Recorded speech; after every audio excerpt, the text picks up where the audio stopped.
Greetings and salutations, my beautiful circus monkeys. Drake here. I know, my loyal viewers, I haven't posted anything good in a little while. It's just with all the peculiar ruckus going on over the last couple of weeks. Let's say China. Take it down.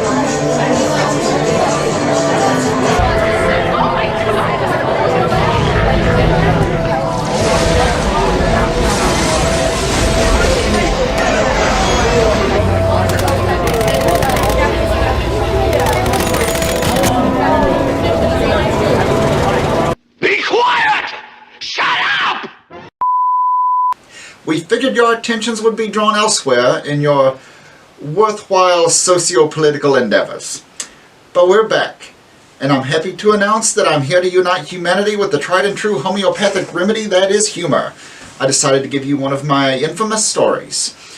And of all the content I could post, why on earth would I put out another cheap story time video? Why does anyone do anything? Sheer, absolute boredom! I've already spun you a few yarns about my time at the stockyard, and a few about our past shows.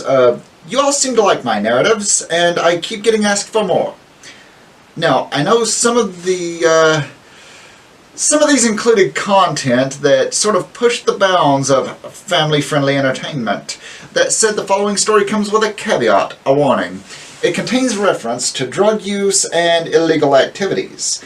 I mean, just from the title you can probably figure out why this one has a parental advisory. You don't dig that kind of stuff and don't want your kiddies to hear about it? Tune out now.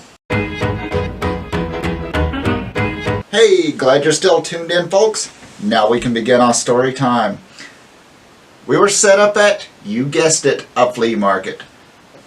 Why do so many incredulous and entertaining stories come out of flea markets?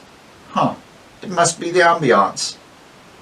Anyway, the Countess and I were set up with the museum show and a merch tent, as most of you know constitutes one of our smaller roadside shows. Business had been pretty good so far that weekend. It was outside of a decently sized city, so we had a nice little smorgasbord of rubes from every walk of life there. Yes, indeedy, life was grand and we were firing on all six. So there I was, living my best life, giving the ballyhoo outside of the trailer, when the fuzz showed up. You know, the cherry tops, the G-men, the coppers.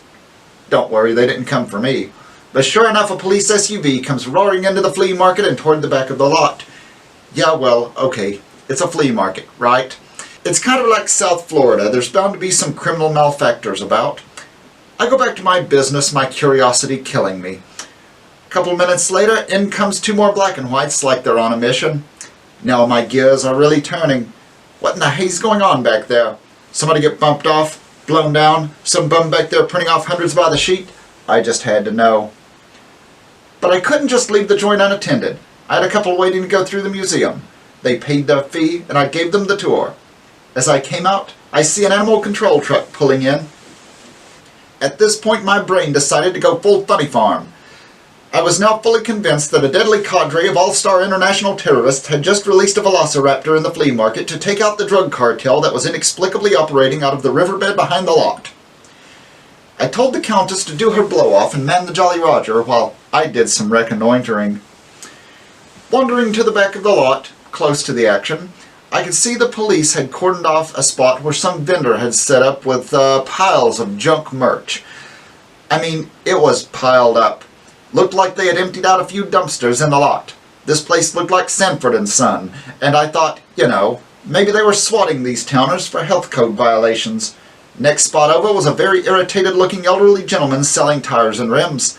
I sidle on over and say, "Hey, mister, what's all this about?" The old fella shakes his head disappointedly and says, "Couple over there, they's cracking out real bad. Somebody went and called the law on 'em." You serious? Cracking out, you say? They're on meth or crack or something, acting all kinds of crazy, he said. They had a wolf with them too.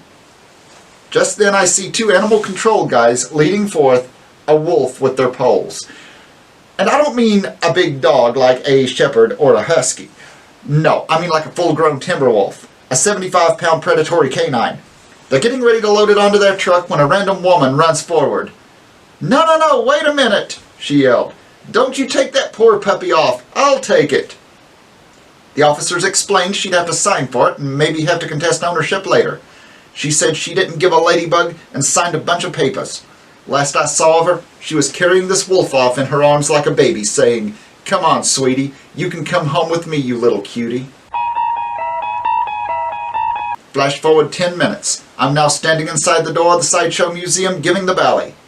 "Step right up, folks, and don't be shy. Why, I thought the cops had come for me because my prices are so low it's criminal."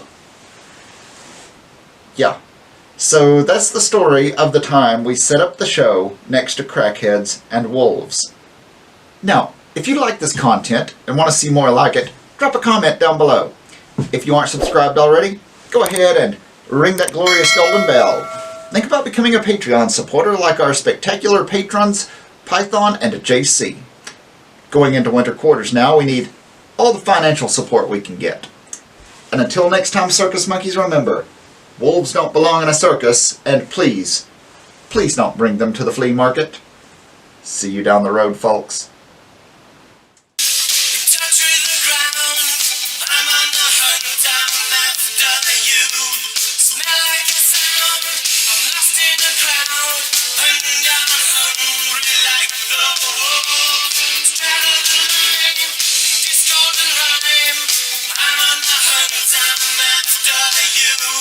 Mouth is alive, juices like wine.